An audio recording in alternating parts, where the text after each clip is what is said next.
हम पुस्तक पढ़ रहे हैं जिसका नाम है स्वामी पेरियार और उनकी सच्ची रामायण।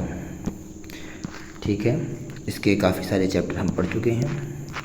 सुमेधा अग्रवाल द्वारा ये अनुवादित है और हम इसके देखते हैं इसके हमने क्या क्या चैप्टर पढ़ चुके हैं अभी तक। हम स्वामी पेरियार एवं उनका संघर्ष पढ़ चुके हैं। कथा की भूमिका हम पढ़ चुके हैं। ठीक है, हम कथा की भूमिका का अध्ययन कर चुके हैं।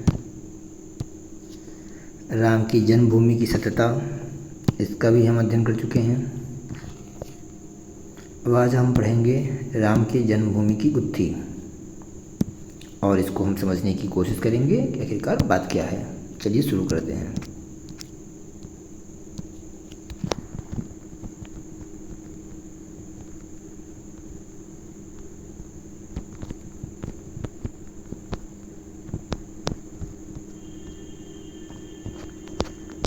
इस किताब को आपको पढ़ते हुए ये ध्यान रखना है, किन्हीं भी संकीर्ण विचारों से आपको युक्त नहीं होना है।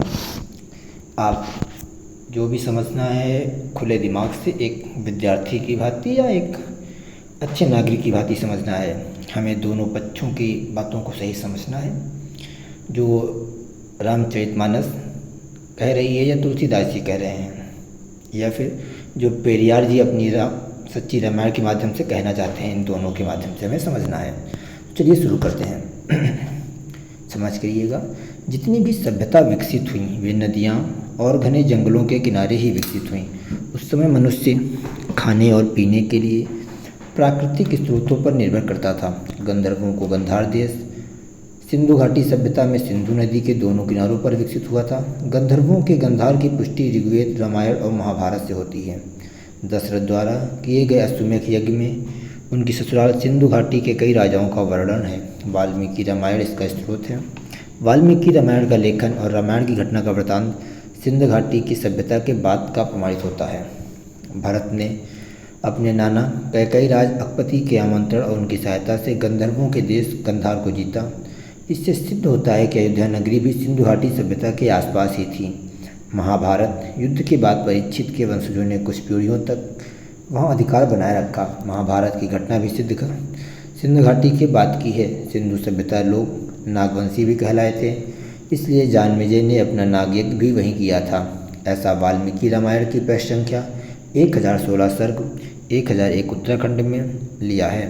इससे प्रमाणित होता है कि वर्तमान अयोध्या राम की जन्मभूमि नहीं है, बल्कि रामायण में बुद्ध को नास्तिक कहकर उन्हें मारने की बात लिखी गई है। राजा आम्बी, चंद्रगुप्त मौर्य, बिंदुसार, सम्राट अशोक, कनिष्क इत्यादि का अधिकार तक्षशिला अर्थात सिंधु घाटी पर बना रहा। हमारे देश का नाम भारतवर्ष रहा है और भारतवर्ष में 16 महाजनपद रहे हैं, जिनमें अयोध्या का नाम अंकित नहीं है। इससे सिद्ध होता है कि उस समय भी अयोध्या नहीं थी। यद्यपि अयोध्या राम की जन्मभूमि रही होती तो सिंधु घाटी की तरह अयोध्या में भी राम के प्रमाण मिलते। अभी तक अयोध्या में कोई ऐसा प्रमाण नहीं मिला है। इक्ष्वाकु वंशों के समस्त राजाओं ने कपिलवस्तु पर राज्य किया। इक्ष्वाकु वंश की उत्पत्ति कपिलवस्तु की है और कपिलवस्तु को ही जनतंत्र होने के कारण अयोध्या कहा गया। इक्ष्वाकु राजाओं की भाषा पाली रही है और राम की भाषा संस्कृत रही है, इसलिए राम इक्ष्वाकु वंश के नहीं थे। भारतवर्ष में आम लोगों की जानकारी के लिए जितने भी प्राचीन शिलालेख हैं उन पर पाली भाषा ही है, संस्कृत नहीं। इसका तात्पर्य है कि राम की भारतीय लोगों के साथ वार्तालाप काल्पनिक है। राम का भारत में ऐसा कोई भी शिलालेख नहीं है जिसमें राम ने भारतीय जनता को संस्कृत भाषा में कोई संदेश दिया हो। इसका मतलब है कि रामायण के सभी पात्र काल्पनिक हैं। आर्यों द्वारा भारतीय लोगों को गुलाम बनाए रखने के लिए ऐसे काल्पनिक काव्यों की रचना भगवानों के नाम पर संस्कृत में की गई। अपने देश में अपनी भाषा की उत्पत्ति 1200 ईसा पूर्व नहीं थी। यदि रामायण के पात्र हिंदी बोलते थे तो रामायण की घटना 1200 वर्ष से अधिक की नहीं है। इसका तात्पर्य है कि राम और अयोध्या का 5 लाख वर्ष पूर्व कोई अस्तित्व नहीं था। उक्त वार्तालाप से पुष्टि होती है कि मनुष्य की उपस्थिति भारत में 74,000 वर्ष से ही है और वह 10,000 पूर्व तक नंगा रहता था। इसलिए 5 लाख वर्ष पूर्व राम का अस्तित्व बताना एक पाखंड है। 7,000 वर्ष पूर्व सिंधु सभ्यता अतिरिक्त भारतवर्ष में कोई भी सभ्यता विकसित नहीं हुई थी, इसलिए 5 लाख वर्ष पूर्व अयोध्या का अस्तित्व बताना एक पाखंड है।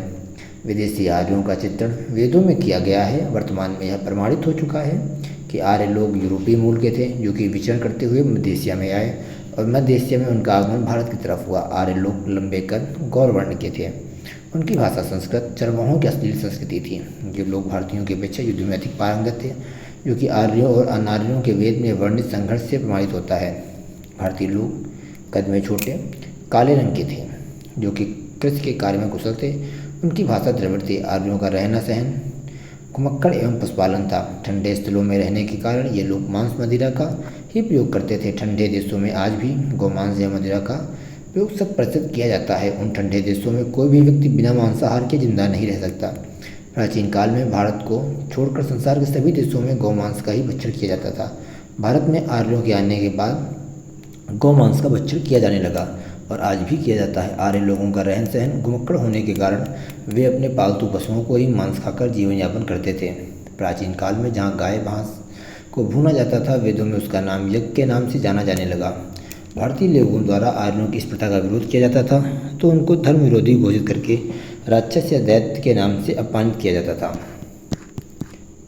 वेद, रामायण और महाभारत काल में ऐसी घटनाओं की कोई कमी नहीं थी। कुछ लोग वृत्तांत देते हैं कि उन युगों में नारी का बहुत ही मान सम्मान था, जबकि समस्त धार्मिक ग्रंथों से एक बात प्रमाणित होती है कि उन कालों में नारी ऋषि मुनियों की हवस का शिकार रही हैं। ऋग्वेद के अनुसार राजा हरिश्चंद्र के पिता त्रिशंकु ने एक नवविवाहित पत्नी का अपहरण करके उसके साथ व्यभिचार किया। राजा इंद्र के पुरोहित बृहस्पति की पत्नी तारा को वनस्पतियों का स्वामी वनमंत्री चंद्र भगा ले गया था और उसके साथ व्यभिचार किया, जिससे बुद्ध नामक पुत्र उत्पन्न हुआ। यह पृष्ठ 193 भागवत पुराण से स्पष्ट है कि स्वयं भू अर्थात ब्रह्मा के मन में अपने अबला और मोहक पुत्री वाच के प्रति कामुकता जगी और उसके साथ व्यभिचार किया। मुनियों और उनके पुत्रों ने अपने पिता के कुकर्म पर उन्हें फटकारा, तुमने ऐसा किया जो तुमसे पहले किसी ने नहीं किया, न तुम्हारे बाद कोई ऐसा करेगा। क्या तुम्हें अपनी पुत्री से विषय भोग करना चाहिए? अपने उन्माद को क्या तुम रोक नहीं सकते थे? संसार के तुम्हारे जैसे गौरवशाली व्यक्ति के लिए प्रशंसनीय नहीं है। तो ये शायद इसका हम आगे भी कार्यक्रम चालू रखेंगे। आप इसको अगर पढ़ते हैं तो आप डाउनलोड कर लीजिए या फिर हमें मैसेज कर दिए, मैं आपको PDF भेज दूँगा।